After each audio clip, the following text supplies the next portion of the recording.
नमस्कार दोस्तों। इस वीडियो में हम दिसंबर 2023 की करंट अफेयर को पढ़ेंगे। करंट अफेयर को हम प्रश्नों के माध्यम से पढ़ेंगे और हर प्रश्न को व्याख्या के साथ पढ़ेंगे। जैसे कि ये पहला प्रश्न है, ये इसकी व्याख्या है। ये दूसरा प्रश्न है, ये इसकी व्याख्या है। तो हर प्रश्न को हम व्याख्या के साथ पढ़ेंगे, डिटेल में पढ़ेंगे। प्लीज़ आप इस वीडियो को पूरा ज़रूर देखना। ये वीडियो बहुत ही ज़बरदस्त, बहुत ही शानदार होगी। चलिए शुरू करते हैं। पहला प्रश्न है, वर्ष 2023 के लिए मेजर ध्यानचंद खेल रत्न पुरस्कार से किन खिलाड़ियों को सम्मानित किया जाएगा? इसका सही जवाब है ऑप्शन डी, ए और बी दोनों, यानी कि चिराग चंद्रशेखर शेट्टी और रंकी रेड्डी सात्विक साईराज, इन दोनों खिलाड़ियों को मेजर ध्यानचंद खेल रत्न पुरस्कार 2023 से सम्मानित किया जाएगा। आइए पढ़ लेते हैं इसकी डिटेल। हाल ही में युवा मामले और खेल मंत्रालय ने राष्ट्रीय खेल पुरस्कार 2023 की घोषणा की। भारत की राष्ट्रपति द्रौपदी मुर्मू 9 जनवरी 2024 को ये पुरस्कार प्रदान करेगी। राष्ट्रीय खेल पुरस्कारों के अंतर्गत मेजर ध्यानचंद खेल रत्न पुरस्कार, अर्जुन पुरस्कार, द्रोणाचार्य पुरस्कार, मौलाना अबुल कलाम आज़ाद ट्रॉफी और खेल कूद में आजीवन उपलब्धियों के लिए ध्यानचंद पुरस्कार प्रदान किए जाएंगे और ये पुरस्कार हर साल प्रदान किए जाते हैं। वर्ष 2023 के लिए मेजर ध्यानचंद खेल रत्न पुरस्कार चिराग शेखर शेट्टी, जो कि बैडमिंटन के खिलाड़ी हैं, और रंकी रेड्डी सात्विक साईराज, ये भी बैडमिंटन के खिलाड़ी हैं। इन दोनों खिलाड़ियों को मेजर ध्यानचंद खेल रत्न पुरस्कार दिया जाएगा। द्रोणाचार्य पुरस्कार है जो ये लगातार उत्कृष्ट और सराहनीय कार्य के लिए प्रशिक्षकों को दिया जाता है, यानी कि कोचेज़ को दिया जाता है। और ये 2 श्रेणियों में दिया जाता है, रेगुलर श्रेणी और लाइफ टाइम श्रेणी। रेगुलर श्रेणी के अंतर्गत द्रोणाचार्य पुरस्कार के विजेता हैं ललित कुमार, कुश्ती के खिलाड़ी, आर.बी. रमेश, शतरंज के खिलाड़ी, महावीर प्रसाद सैनी, पैरा एथलेटिक्स हैं, शिवेंद्र सिंह हॉकी के खिलाड़ी हैं और गणेश प्रभाकर, ये मलखम्ब के खिलाड़ी हैं। इनको रेगुलर श्रेणी में द्रोणाचार्य पुरस्कार दिया जाएगा। खिलाड़ी नहीं, बेसिकली कोच ही हैं। लाइफ टाइम श्रेणी के अंतर्गत द्रोणाचार्य पुरस्कार के विजेता हैं जसकीरत सिंह ग्रेवाल, गोल्फ के कोच हैं, भास्करन ई, कबड्डी के कोच हैं, जयंत कुमार पूशीताल, ये टेबल टेनिस के कोच हैं। मौलाना अबुल कलाम आज़ाद ट्रॉफी 2023 से 3 यूनिवर्सिटियों को सम्मानित किया गया है।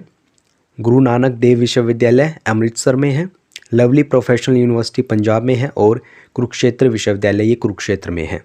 इन तीनों विश्वविद्यालयों को मौलाना अबुल कलाम आज़ाद ट्रॉफी 2023 दी गई है। मोहम्मद शमी क्रिकेट के खिलाड़ी हैं, पारुल चौधरी एथलेटिक्स, दीक्षा डागर गोल्फ, सुनील कुमार ये कुश्ती के खिलाड़ी हैं। इन सभी को अर्जुन पुरस्कार से सम्मानित किया जाएगा।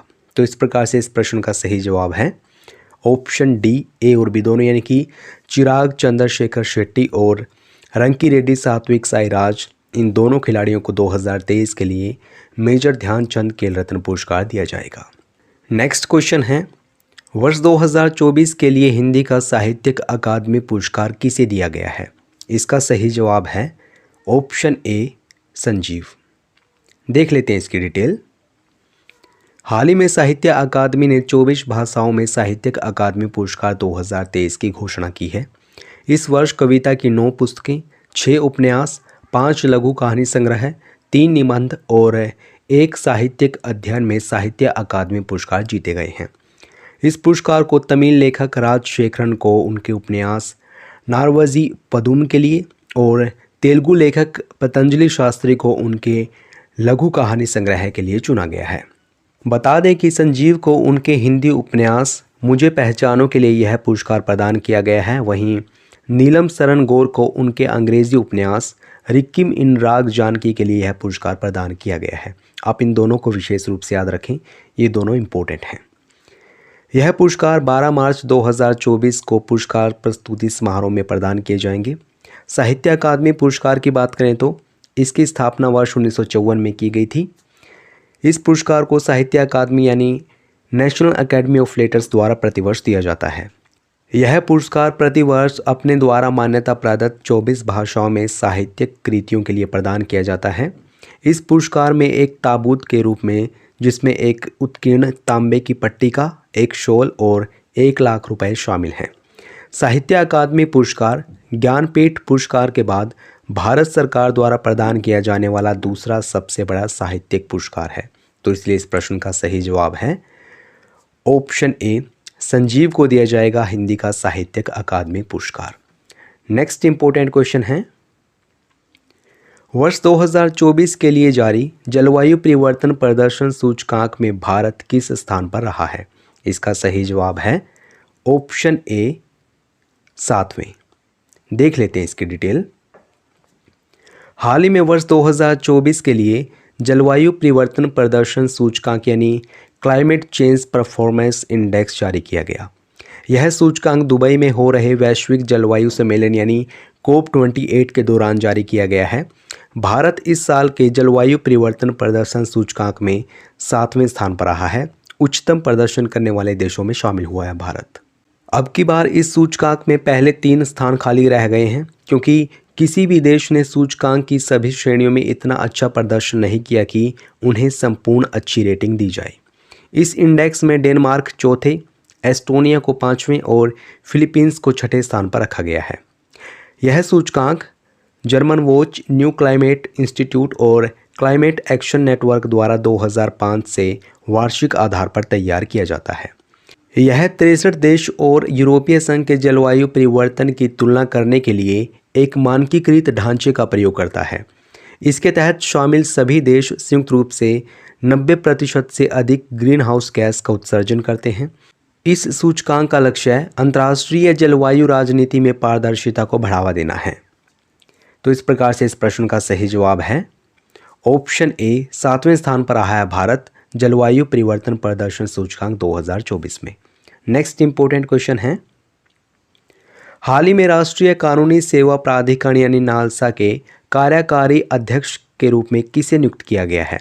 इसका सही जवाब है ऑप्शन बी न्यायमूर्ति संजीव खन्ना।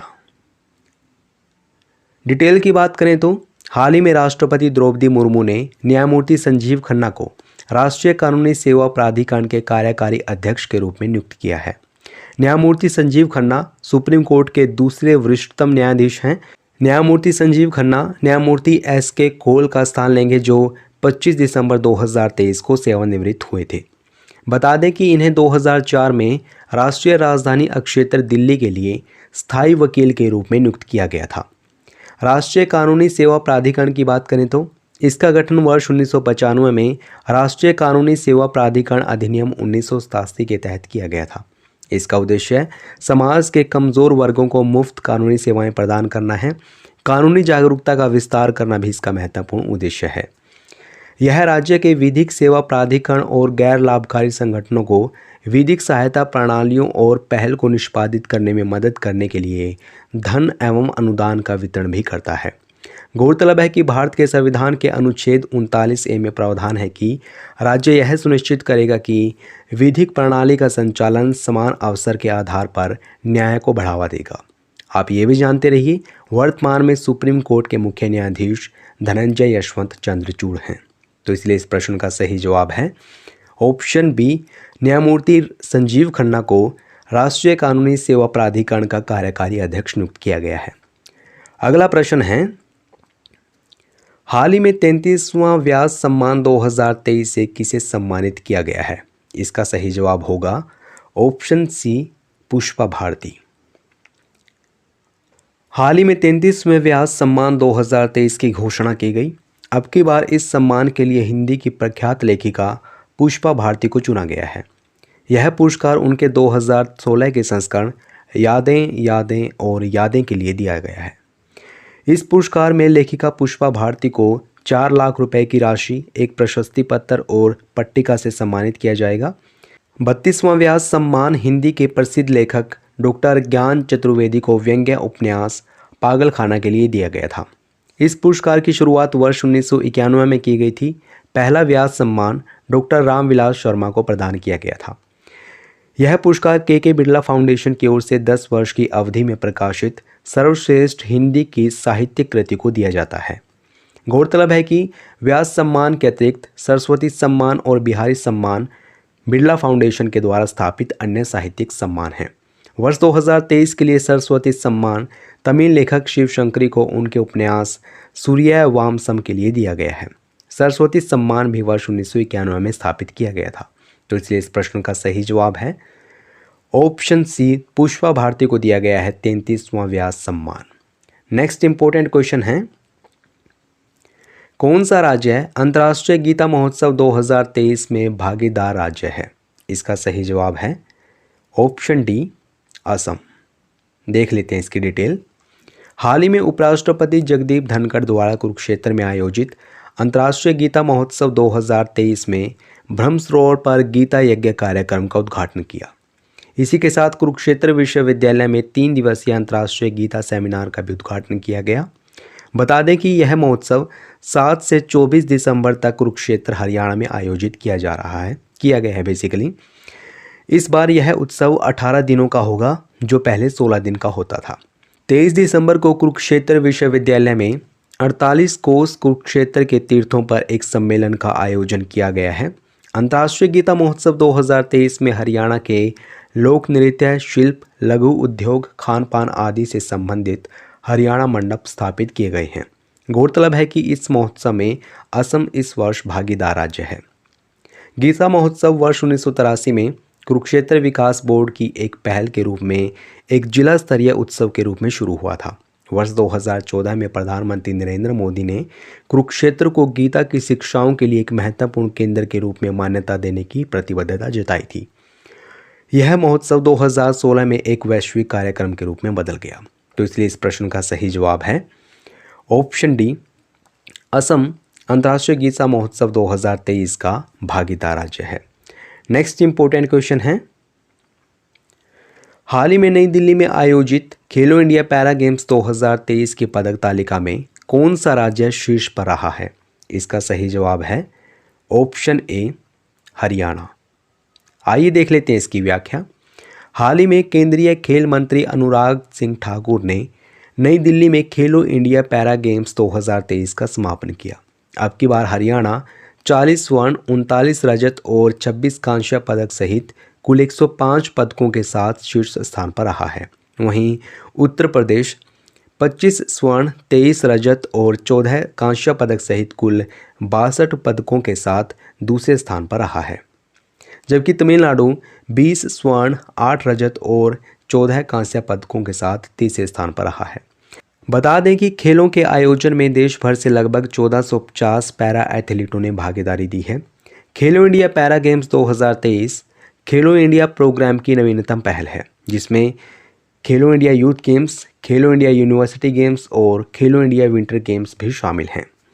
गौरतलब है कि खेलो इंडिया पहल के तहत अब तक 5 खेलो इंडिया यूथ गेम्स, 3 खेलो इंडिया यूनिवर्सिटी गेम्स और 3 खेलो इंडिया विंटर गेम्स सफलतापूर्वक आयोजित किए गए हैं। इन खेलों का उद्देश्य ज़मीनी स्तर पर खेलों को बढ़ावा देना है। खेलो इंडिया पैरा गेम्स 2023 में मेडल इवेंट 7 खेलों में आयोजित किए गए हैं। एथलेटिक्स, शूटिंग, तीरंदाजी, फुटबॉल, बैडमिंटन, टेबल टेनिस और वेट लिफ्टिंग। तो इसलिए इस प्रश्न का सही जवाब है ऑप्शन ए, हरियाणा पदक तालिका में पहले स्थान पर रहा है खेलो इंडिया पैरा गेम्स 2023 में। अगला प्रश्न है, हाल ही में इंदिरा गांधी शांति पुरस्कार 2023 से किसे सम्मानित किया गया है? इसका सही जवाब है ऑप्शन सी, ए और बी दोनों, यानी कि डैनियल बरेनबोइम और अली अबू अवाद, इन दोनों को इंदिरा गांधी शांति पुरस्कार 2023 दिया गया है। देख लेते हैं व्याख्या। हाल ही में शांति, निरस्त्रीकरण और विकास के लिए इंदिरा गांधी शांति पुरस्कार 2023 प्रदान किया गया है। डैनियल बरेनबोइम और अली अबू अवाद को यह पुरस्कार संयुक्त रूप से प्रदान किया गया है। बता दें कि इजराइल फिलिस्तीन के अहिंसक समाधान के लिए इजराइल और अरब दुनिया के युवाओं और लोगों को एक साथ लाने के इनके प्रयासों के लिए यह पुरस्कार दिया गया है। गौरतलब है कि डैनियल बरेनबोइम एक प्रतिष्ठित शास्त्रीय पियानो वादक हैं, जबकि अवाद एक प्रतिष्ठित शांति कार्यकर्ता हैं जो मध्य पूर्व में चल रहे संघर्ष के शांतिपूर्ण समाधान के लिए कार्य कर रहे हैं। इंदिरा गांधी शांति पुरस्कार की बात करें तो इसकी स्थापना वर्ष 1986 में की गई थी। इसमें एक प्रशस्ति पत्र के साथ 25 लाख रुपए का मौद्रिक पुरस्कार भी दिया जाता है। यह पुरस्कार उन व्यक्तियों या संगठनों को दिया जाता है जो अंतर्राष्ट्रीय शांति और विकास सुनिश्चित करने की दिशा में काम करते हैं। वर्ष 2022 के लिए इंदिरा गांधी शांति पुरस्कार संयुक्त रूप से इंडियन मेडिकल एसोसिएशन और trend nurses association of India को प्रदान किया गया था। तो इसलिए इस प्रश्न का सही जवाब है ऑप्शन सी, ए और बी दोनों, यानी डैनियल ब्रेनबॉइम और अली अबू अव्वाद, इन दोनों को इंदिरा गांधी शांति पुरस्कार 2023 से सम्मानित किया गया है। बढ़ते हैं अगले प्रश्न की ओर। हाल ही में यूनेस्को ने गरबा को मानवता की अमूर्त सांस्कृतिक विरासत की सूची में शामिल किया। बताइए यह नृत्य किस राज्य में किया जाता है? इसका सही जवाब है ऑप्शन सी, गुजरात। हाल ही में यूनेस्को ने पारंपरिक नृत्य रूप गरबा को मानवता की अमूर्त सांस्कृतिक विरासत की प्रतिनिधि सूची में शामिल किया है। बता दें कि यह नृत्य इस सूची में शामिल होने वाला भारत का 15वां अमूर्त सांस्कृतिक विरासत है। गरबा गुजरात का एक धार्मिक और भक्तिपूर्ण प्रसिद्ध लोक नृत्य है जो हिंदू त्यौहार नवरात्रि का एक अभिन्न अंग है। गरबा संस्कृत के गर्भद्वीप शब्द से बना है जिसमें कम से कम 2 सदस्यों का होना अनिवार्य है। यह नृत्य छिद्रित मिट्टी के बर्तन के चारों ओर होता है। इन गोलाकार छेद वाले मिट्टी के बर्तनों को गारबो के नाम से जाना जाता है। इस नृत्य को करते समय डांडिया को आपस में टकराकर नृत्य किया जाता है।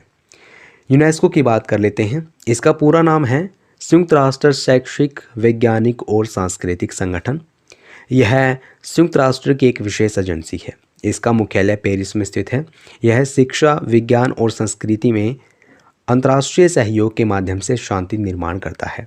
तो इसलिए इस प्रश्न का सही जवाब है ऑप्शन सी, गुजरात में किया जाता है गरबा, जिसको मानवता की अमूर्त सांस्कृतिक विरासत की सूची में शामिल किया गया है। दोस्तों, ये प्रश्न आप लोगों के लिए है। प्लीज़ इस प्रश्न का सही जवाब कमेंट बॉक्स में ज़रूर देना। प्रश्न पूछा गया आपसे, वर्ष 2023 के लिए मेजर ध्यानचंद खेल रत्न पुरस्कार से किन खिलाड़ियों को सम्मानित किया जाएगा? ऑप्शंस हैं चिराग चंद्रशेखर शेट्टी, रंकी रेड्डी, सात्विक साईराज, ललित कुमार, या फिर ए और बी दोनों। तो प्लीज़ इस प्रश्न का सही जवाब ज़रूर बताना। वीडियो कैसी लगी है ये भी बताना। अगर अच्छी लगी है तो इसको लाइक और शेयर करना ना भूलें। अगर आपने चैनल को सब्सक्राइब नहीं किया है प्लीज़ अभी सब्सक्राइब करें। वीडियो देखने के लिए आपका बहुत बहुत धन्यवाद।